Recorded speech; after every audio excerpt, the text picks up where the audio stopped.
سلامونه تازه خبر په 31 جنوري باندې شهید رازي افغان ترين منځل کیږي چې پکې د هغه برسي د هغه د مرګ یو کال پوره کیږي. دغه شهید رازي افغان څوک او په دغه څه شی او څه قصه ملګرو دغه باندې د هغه په ژوند باندې زه یو څه خبرې کوم.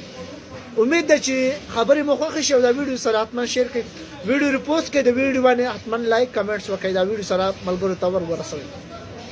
شهید رازي افغان څوک؟ شهید رازي افغان یو سیاسي ورکر و.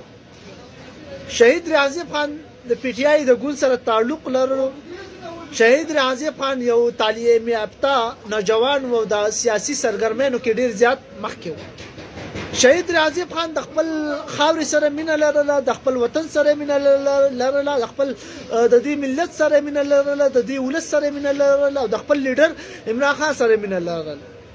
په دغه مینه کې هغه د عمران خان د آزادېدلو لپاره د اډیاله بنګاله ته هم تللی د عمران خان حفاظت لپاره د هغه لپاره مختلف ځایونو کې احتجاجونه هم کړي او هغه د لپاره هر هغه ممکن کوشش کړی چې د عمران خان نظریه پړاو کې د عمران خان سوچ او فکر چې کوم دی هغه په دې ولس کې خور کړي. شهید رازي افغان د خپل ژوند د خپل ولس لپاره وقف کړی.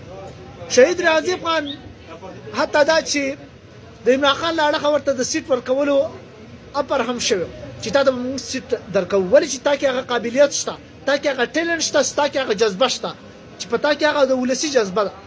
حتی چې عمران خان جیل ته لاړی د هغه نه بعد ریاضي شهید د شهادت قصه خو لا وروسته ده، خو چې کله هم ریاضي د عمران خان د سیټ ورکولو قصې راغلې د عمران خان جیل ته لاړی د سیټ قصې مخته راغلې چې پکې د ریاضي په نظریه او سوچ او دغه قابلیت دغه ټیلنټ بالکل ټارګټ شو په یو سوچ سره، په یو منصوبې سره، په یو سازش سره چې هغه دغه سیټونو نه د پی ټی آی له اړخه ووتلو.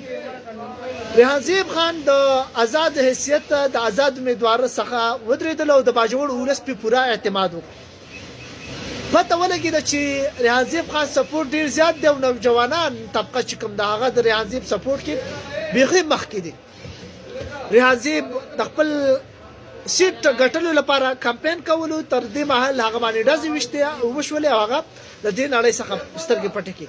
ریاضي افغان باډي د هغه روح خو لاړه، خو د هغه نظریه اوس هم په ولس کې شتون لري او د ریاضي افغان سوچ او فکر په ولس کې شتون لري. ریاضي افغان یو سوچ جوړ شوی دی، یو نظریه جوړ شوی دی، یو فکر جوړ شوی دی، هغه شاته یو لوی ټیم پرېښی دی، یو لوی سوچ پرېښی دی. اوس هغه ټیم لګیا دی د شهید رازي افغان د نه هیرولو لپاره. هغه په 31 جنوري باندې هغه رابللې ده یوه غونډه. دغه غونډه کې د ټول ولس څخه ګډون کیږي او ټول ولس ته بلنه ورکړل کیږي چې تاسو لاړ شئ د شهید رازي افغان په یاد کې دغه برسي دغه تلین ورمانځئ. شکریہ.